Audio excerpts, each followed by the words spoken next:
Last time around, I showed you an amazing property of the Mobius strip.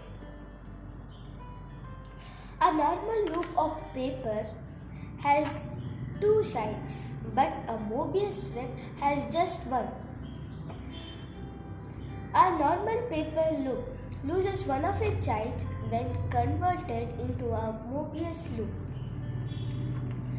Today, let us explore what happens when we cut a Mobius loop along its length. For comparison, let us make a normal paper loop and a Mobius paper loop too. Cut the normal paper loop along its length.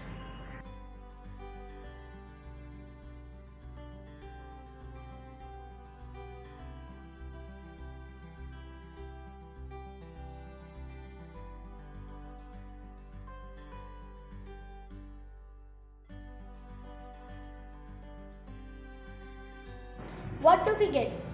Two loops of the same length, right? Now let us repeat the same thing with the Mobius strip.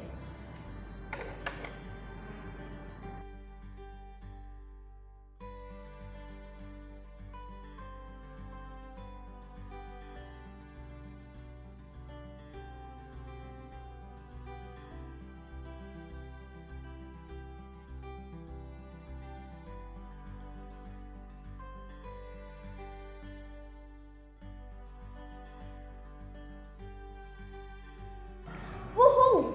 What did we get? Not two loops, rather one loop that has doubled in size. Thrilling, isn't it?